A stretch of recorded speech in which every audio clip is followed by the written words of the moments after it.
Olá! Bem-vindos a mais um encontro para a gente aprofundar os estudos. Esse resumo é totalmente baseado no caderno de estudos elaborado pelo professor Dr. Marcelo Lessa, que é o idealizador e mentor do projeto ENAC Turbo. Hoje, nós vamos mergulhar no caderno de estudos número 11, que trata de um tema central, o fato gerador e a obrigação tributária. Vamos entender o que exatamente dá o start em toda a máquina de arrecadação de impostos no Brasil. Pois é, essa pergunta é o ponto de partida de tudo. Parece simples, mas existe um momento exato, um gatilho, que faz com que nasça o dever de pagar um tributo. E é justamente essa faísca, esse evento, que a gente vai investigar a fundo hoje.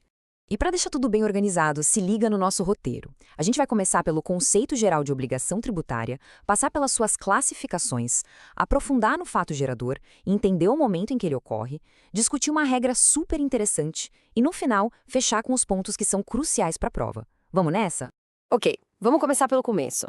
No centro de toda a discussão sobre tributos, a gente tem a obrigação tributária. E o primeiro ponto, mais importante, é entender que ela não é uma escolha. É uma relação jurídica que nasce da lei. A expressão-chave aqui que o professor Lessa sempre destaca é ex lege.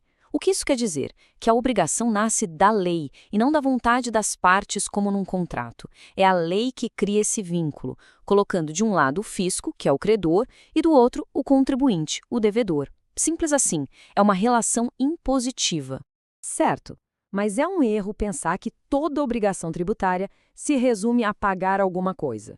O sistema tributário, na verdade, divide esses deveres em duas grandes categorias. E olha, entender bem essa diferença é fundamental, inclusive para não cair em pegadinha de prova. De forma bem direta, é isso aí. A obrigação principal está ligada ao dever de pagar. Pagar o quê? O tributo ou uma penalidade, uma multa. Já a obrigação acessória é diferente. Ela é um dever de fazer alguma coisa ou de não fazer. Por exemplo, emitir uma nota fiscal, entregar uma declaração. É uma ação. Agora, vamos aprofundar um pouco, porque aqui mora o perigo na hora da prova da FGV. O objeto a gente já viu, pagar versus fazer. Mas olha a fonte, a obrigação principal só pode ser criada por lei, em sentido estrito. É o princípio da legalidade tributária na veia. Já a obrigação acessória pode nascer da legislação tributária. E o que é legislação? É um termo muito mais amplo, que inclui decretos, portarias e instruções normativas. Anota aí, essa distinção entre lei e legislação é um prato cheio para examinador. E como esses dois tipos de obrigação se conversam? Pela regra da conversão. Imagina que alguém tinha o dever de fazer algo, como entregar uma declaração, e não fez. O que acontece? O sistema reage. Esse descumprimento de uma obrigação acessória dá origem a uma nova obrigação, agora principal, a de pagar uma multa. É assim que a coisa funciona. Perfeito. E tudo isso que a gente falou nos traz diretamente para o coração do nosso estudo de hoje. Se a obrigação principal é pagar o tributo, o que exatamente dispara o nascimento dessa obrigação? A resposta está em duas palavrinhas mágicas: fato gerador. Vamos usar uma analogia que ajuda muito a fixar isso. Pensa que a lei, a norma, é um roteiro. Ela descreve uma situação abstrata, que a gente chama de hipótese de incidência. Por exemplo, ser proprietário de imóvel urbano. Isso é abstrato. O fato gerador é quando essa cena acontece no mundo real. É quando uma pessoa, com nome e CPF, de fato se torna proprietária de um imóvel. É o momento em que a teoria encontra a prática. Essa linha do tempo visualiza o processo todo de forma perfeita. Primeiro, a lei prevê a hipótese. Segundo, o fato gerador acontece no mundo real. Terceiro, nesse exato momento, nasce a obrigação tributária. E só depois, no quarto passo, é que vem o lançamento, que é o ato do fisco que formaliza essa dívida. O fato gerador é o passo 2, o evento que dá vida a tudo. Ok, o evento acontece, a obrigação nasce. Mas a pergunta que vale $1 milhão é: quando exatamente a lei considera que esse evento aconteceu? E isso é importantíssimo, porque é o momento do fato gerador que define qual lei vai ser aplicada. O Código Tributário Nacional, o nosso CTN, nos dá duas grandes respostas. A primeira é a situação de fato. Aqui, o que importa é o mundo como ele é, o evento material. Por exemplo, no imposto de importação, o fato gerador é a entrada física da mercadoria no território. Cruzou a linha, nasceu a obrigação. A segunda é a situação jurídica. Nesse caso, não basta o evento acontecer, é preciso que as formalidades da lei sejam cumpridas. Exemplo clássico, o ITBI. Não adianta só pagar e pegar a chave. O fato gerador só acontece com o registro da propriedade no cartório de imóveis. E se o negócio tiver uma condição? O CTN também resolve isso. Se a condição for suspensiva, pensa na palavra se, o fato gerador fica ali esperando, suspenso. Ele só vai acontecer se e quando a condição for cumprida. Por outro lado, se a condição for resolutória, pensa na palavra até, o fato gerador acontece imediatamente, na hora em que o negócio é celebrado. A obrigação nasce na hora, mesmo que o negócio possa ser desfeito no futuro. Agora, a gente entra num dos pontos mais, digamos, fascinantes e contraintuitivos do direito tributário. Uma regra que trata da relação entre o tributo e a legalidade da origem do dinheiro.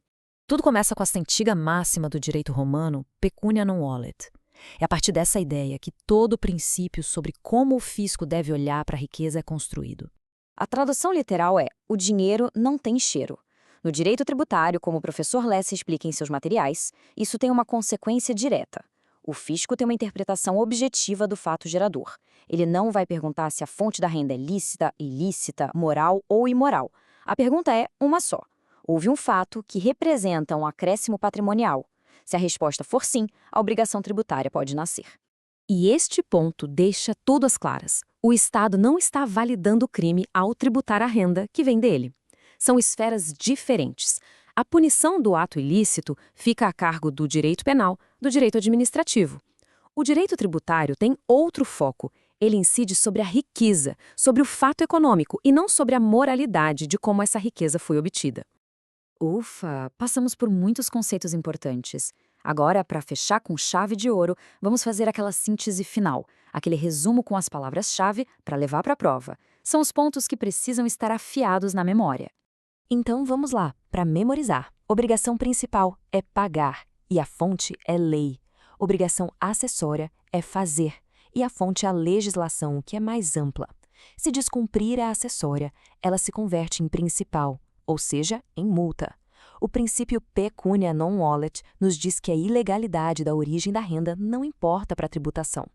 E, por fim, nas condições, a suspensiva espera a condição ser cumprida, enquanto na resolutória, o fato gerador acontece na hora em que o negócio é feito. Guardem bem esses pilares. E para a gente fechar, fica essa reflexão.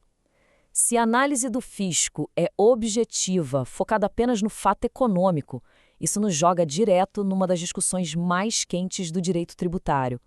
Qual é exatamente a linha entre onde exatamente termina o planejamento tributário, que é lícito, e começa a evasão fiscal, que é crime? Qual é essa linha tênue que separa a astúcia de economizar impostos da fraude para não pagá-los?